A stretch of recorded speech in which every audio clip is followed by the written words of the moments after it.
is once again that time of month, and I'm bringing to you once again another redraw from my past that I actually want to talk about this time.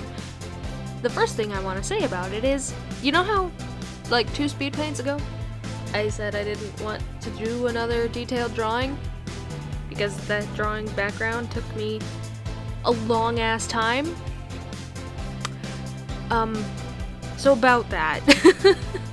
Yeah, I don't think this one required more than one piece to it, and even if it did, that probably wasn't gonna happen anyway, because this drawing took 11 hours. I have no idea how it took 11 hours,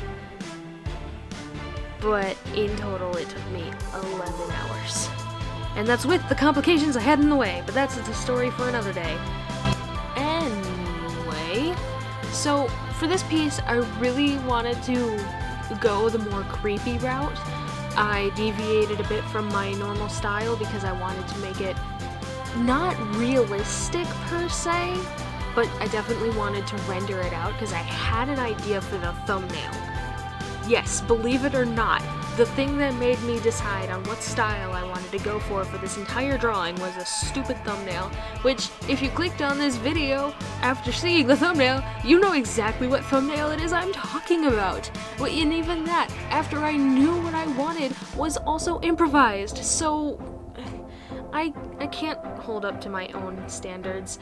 Anyway, so yeah, this drawing is completely no line art. It's technically sort of like my line art and my base color layer are the same layer, so yeah, and I will admit there are details that I forgot. However, this drawing took me 11 hours, so we are not going back and fixing that. I finished this drawing when I finally pressed save for the final time and closed the art program. I sat back in my chair and had to take a breather because it seriously felt like I had run a marathon. Anyway, and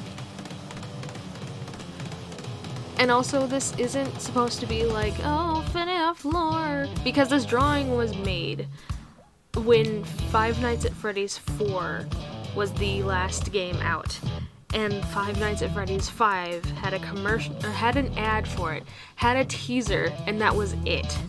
All we knew back then was that Five Nights at Freddy's 5 was coming.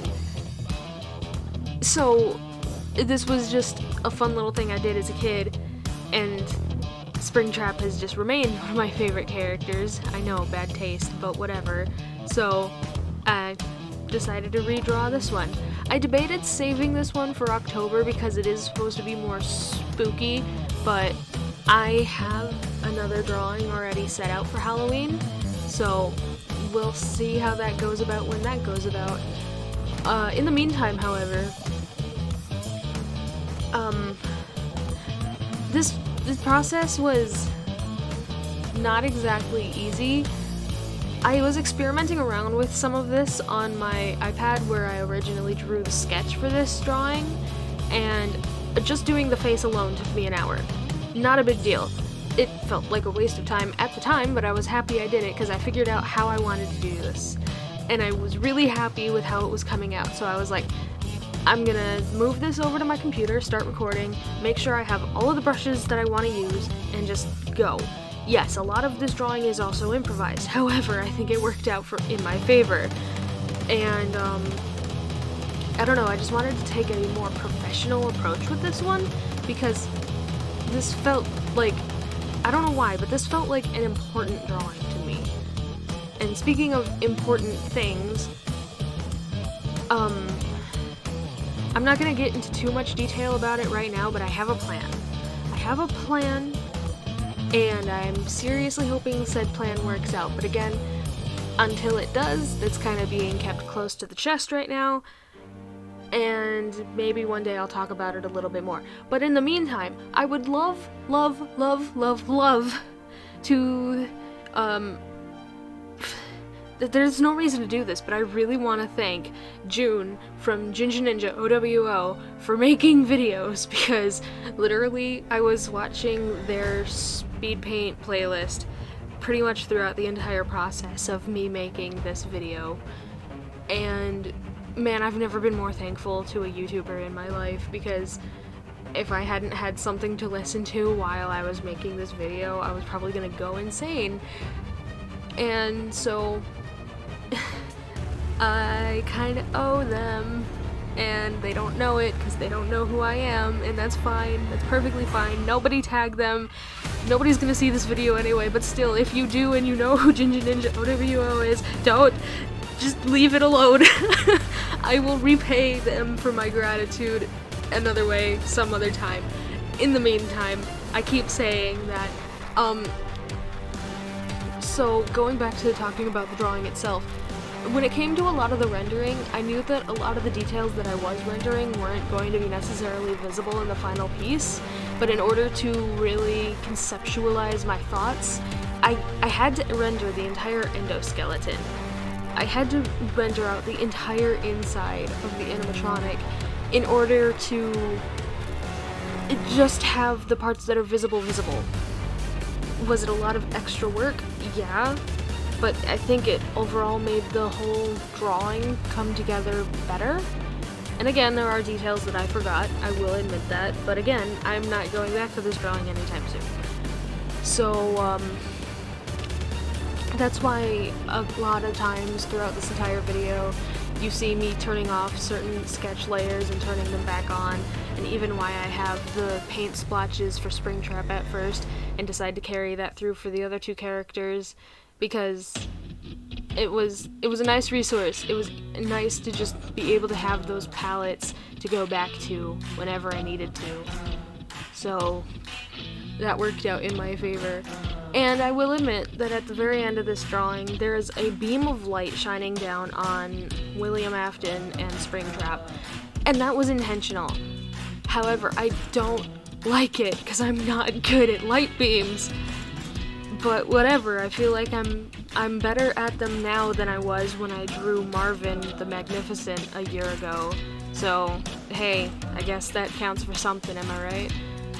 Anyway, I also wanted to do a bit of texturing because I just felt like these colors would be too bland on their own, and again, I think it worked out in my favor, except at some point my brush kind of reset because of aforementioned issues that I had while making this video, and it just became a bit too crowded, so I, instead of doing what I did for Springtrap's head, just kind of started splotching it around. It still worked, I still like it, but man, technical difficulties, am I right? And yeah, I will admit, when I drew this drawing as a kid, when I was in high school, I loved Purple Guy because he wasn't William Afton at the time, and I loved Springtrap, and both of those have kind of carried into now, even though, let's be honest, it's kind of cringe to like Purple Guy, William Afton, and Springtrap because I always come back, and that's getting annoying, but still, this guy has me by the throat. I can't help it. And that is my August redraw. I am actually really on the wire for this one. This one was made late because I was on vacation, but anyway, I'm still having fun with the series. Like, it's only gonna go on for a few more months, and I'm actually kind of happy about that, because as it currently stands, I want to take a break from redrawing my art. But I'm looking back at other videos that I made when I first started actually making videos, and it's like, I want to redraw that, but I'm holding off. I cannot do that right now. In the meantime, again, hey, if you want to go support me somewhere, I have a Twitter account and I have an Instagram where these drawings are posted when I'm done with them. Instagram, not so much, because sometimes I forget that I have an Instagram. And I also have commissions open, but again, that's only on my Twitter account, and I often forget about it, so it's not very up to date yet, so no pressure at all. And lastly, if you wanna, no pressure. If you like this video, go ahead and give it a like, and if you like a bunch of my videos, why not subscribe to me? You can always change your mind later. Okay, see ya, bye later.